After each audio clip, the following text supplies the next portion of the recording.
नमस्कार दोस्तों, स्वागत है आपका ग्लोबल हेल्थ चैनल पे। तो दोस्तों, जैसा कि आप लोग जानते हैं प्राइम मिनिस्टर मोदी जी ने अपनी हैट्रिक कंप्लीट कर ली है और इनकी ओथ हो चुकी है 2014, 2019, 2024। तो again and again this is the third time जब वो इंडिया के प्राइम मिनिस्टर बनने जा रहे हैं।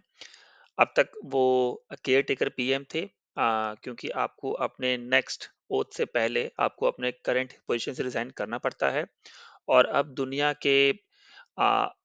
यहाँ पे पूछ रही है कि आप देखोगे इस बार बहुत सारे आर्टिकल्स पब्लिश किए जा रहे हैं इंटरनेशनली कि ग्लोबल इम्पैक्ट क्या होगा मोदी जी की वापस पावर में आए हैं। हालाँकि अब कोalition गवर्नमेंट के साथ आए हैं, फुल मेजॉरिटी के साथ पावर में नहीं आए हैं, मगर व्हाइट हाउस द डिप्लोमैट और जितने भी वर्ल्ड न्यूज़ हैं, वह अपनी-अपनी तरफ से ये पब्लिश कर रहे हैं कि इस बार भारत की विदेश नीति क्या होने वाली है, पूरी दुनिया पे इसका इम्पैक्ट क्या होगा, हम डिस्कस करेंगे इस वीडियो में। नाउ अब सबसे पहले आप इंडिया की विदेश नीति में मैं कहूँगा कि सबसे इम्पोर्टेंट पार्ट है हमारा नेबरहुड, आस-पास के देश हमारे क्या हैं? क्योंकि अगर मैं आपको बहुत ही इंटरेस्टिंग और बहुत ही एक ऐसा फ्रेज़ बताऊँ जो कि श्री अटल बिहारी वाजपेयी ने कहा था, जो कि वर्ल्ड फेमस है कि आप अपने दोस्त चेंज कर सकते हैं, बट आप अपने नेबर कभी चेंज नहीं कर सकते। तो ये उनका कोट बहुत ही ज़्यादा फेमस है और इंडिया के रक्षा मंत्री कई बार ऑन रिकॉर्ड कह चुके हैं कि मैं प्रार्थना करता हूं कि ऊपर वाले से कि किसी को भी ऐसा पड़ोसी ना मिले जैसा हमें मिला हुआ है।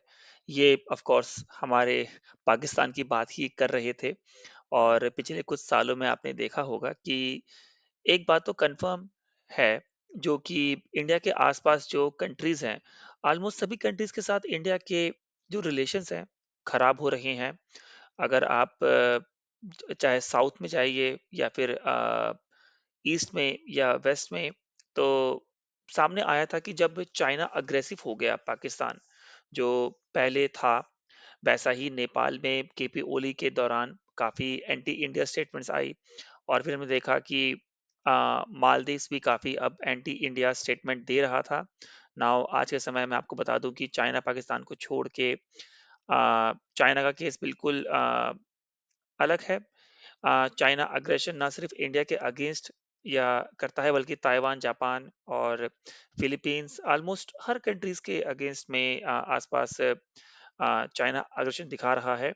आपको याद होगा कि फरवरी 2024 में रशिया के भी सीक्रेट डॉक्यूमेंट लीक हुए थे। उन डॉक्यूमेंट में पता चला था कि इवन रशियन गवर्नमेंट भी कंसर्न है कि कल को चाइना ईस्टर्न रशिया के अगेंस्ट कुछ अग्रेशन ना दिखा दे। रशिया की जो ज़मीन है वह कैप्चर ना कर ले, तो चाइना का अलग ही केस है। मगर बाकी कंट्रीज़ को अगर हम देखें, तो माइनस पाकिस्तान, इंडिया के रिलेशंस उनके साथ धीरे-धीरे बेटर हो ही रहे हैं। जो रिसेंट ओथ टेकिंग सेरेमनी हुई है पीएम मोदी की, जिस पर मैं एक अलग से वीडियो लेके आऊँगा आपके पास। तो उसमें देखा गया है कि बहुत सारे ऐसे उन देशों के प्रेसिडेंट भी आए हैं, जो आज से पहले बहुत ही इंडिया के अगेंस्ट में स्टेटमेंट दे रहे थे।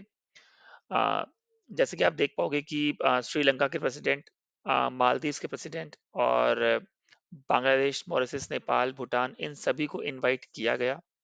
यह भारत में आए और सबसे सरप्राइजिंग था यह देखना कि जो मोहम्मद मुइज़्ज़ू ने अ, किसी और को नहीं भेजा, वो बाकायदा खुद ही आए हैं इस इवेंट को उन्होंने एक्सेप्ट किया और वो खुद आए हैं और उन्होंने ये बयान भी दिया कि मैं बहुत ही ऑनर्ड फील कर रहा हूँ और प्राइम मिनिस्टर मोदी की स्वेरिंग इन सेरेमनी है, मुझे बुलाया गया और उसके अलावा मुझे ने एक और बात बोली, जो कि बहुत इंपॉर्टेंट स्टेटमेंट दी उन्होंने कि मालदीव्स और इंडिया के रिलेशन सही दिशा में जा रहे हैं। इसके पीछे एक बहुत बड़ा रीज़न मैं ये बोलूँगा कि अब उनको समझ में आ रहा है कि मालदीव्स के ऊपर धीरे-धीरे कर्ज़ बढ़ता ही जा रहा है और उनको समझ में आ गया है कि China is not a trusted partner. China बस उनको अपने लोन की पॉलिसी में फँसाएगा, जैसे उसने हर कंट्री के साथ किया है। तो देर आए दुरुस्त आए और और मैं आपको एक बात और बात कहूँगा कि मालदीव ने थोड़े अच्छे संकेत दिए हैं कि वो अपने जो रिलेशन है वो बेटर कर रहे हैं इंडिया के साथ। और क्या पता वो अपनी एंटी इंडिया पॉलिसी में एक यू टर्न भी ले ले, बट अगेन ये देखा जाएगा कि ऐसा कब तक होता है, बट इसका ही संकेत दे रहे हैं। रही बात बांग्लादेश के साथ, हमारे रिलेशंस बहुत अच्छे हैं। बहुत ही जल्द आप चाबहार पोर्ट के बाद एक दूसरा पोर्ट ही है जो आप देखेंगे कि इंडिया और बांग्लादेश के बीच जल्दी से एक ट्रीटी साइन होने वाली है, जिसके अंतर्गत हमें बांग्लादेश का एक मूल टर्मिनल हो सकता है, जो कि हमें पोर्ट है वो मिल सकता है हमें। और आउटसाइड ऑफ इंडिया ये हमारा एक बहुत ही इम्पोर्टेंट पोर्ट होने वाला है, जिसकी स्ट्रेटेजिक बहुत ही ज़्यादा इम्पोर्टेंस है, जिसके लिए मैं एक अलग से वीडियो बनाऊँगा आपको बताने के लिए। और इस समय इंडिया बांग्लादेश रिलेशन, फिर उसके अलावा अगर आप देखेंगे कि सेशल्स बहुत ही इम्पोर्टेंट है। लंबे समय से एक प्रोजेक्ट है कि सेशल्स के जो आइलैंड है बहुत ही इम्पोर्टेंट है, और इंडिया वहाँ पे एक मिलिट्री बेस बनाना चाह रहा है। मानो थोड़ा अटका हुआ है, बट देखते हैं उसमें क्या स्ट्रेटजी है, अगेन उसमें क्या आपके डिटेल सामने आ रही हैं। इसके लिए मैं आपको एक अलग से वीडियो बना के समझा दूँगा। उसके अलावा मैं ये बोलूँगा कि नेपाल में ओवरऑल सिचुएशन कंट्रोल में है। मॉरिशस जो कि एक अलग से एक आइलैंड है, वहाँ भी जो सिचुएशन है काफ़ी कंट्रोल में है। वो सपोर्ट कर रहा है इस समय इंडिया को। तो पाकिस्तान और चाइना के अलावा बाकी कंट्री धीरे-धीरे रिलेशन सुधर रहे हैं इंडिया के साथ, और ज़्यादा चिंता करने की बात नहीं है। और इसके अलावा यूएस की तरफ से मैं यही कहूँगा कि जो उनके जो न्यूज़पेपर है, वहाँ से जो बयान आ रहे हैं, वो काफ़ी ज़्यादा खुश हैं कि इंडिया में एक मेजॉरिटी सरकार नहीं बनी है, क्योंकि उनका यह मानना है कि पहले इंडिया हमारी सुन नहीं रहा था, एक अलग ही दिशा में जा रहा था। अब वो अब उनका ऐसा मानना है कि वो इंडिया को समझा सकते हैं, इंडिया थोड़ा दबाव में रहेगा, वरना एज़ यूजुअल यूएस हमेशा इंटरफेयर करता ही है बाहर से। तो उनका यह बयान आया है फिलहाल यूएस का। रही बात पाकिस्तान की, तो एज़ यूजुअल अब तो उसने ओपनली स्टेटमेंट देना शुरू कर दिया है यूएस के अगेंस्ट में कि यूएस को बहुत ज़्यादा डिपेंड नहीं होना चाहिए इंडिया में, क्योंकि हम देख रहे हैं कि यूएस बहुत ज़्यादा अलाइन हो चुका है विद इंडिया, और इससे लॉन्ग टर्म में इनको लॉस होगा। यह जो लैंग्वेज है, पहले पाकिस्तान बहुत ही दबे शब्दों में कहता था, बट अब वह खुल के कहने लग गया है। और अगर रशिया की बात करें, तो रशिया को इतना कुछ फ़र्क पड़ता नहीं है। इंडिया में कोई कोalition गवर्नमेंट आए या ना आए, फुल मेजॉरिटी की सरकार आए, इन्हें यह पता है कि इन्हें पता है कि इंडिया की जो एनर्जी नीड्स हैं, वो रशिया से बहुत कुछ इंडिया इम्पोर्ट करता रहेगा।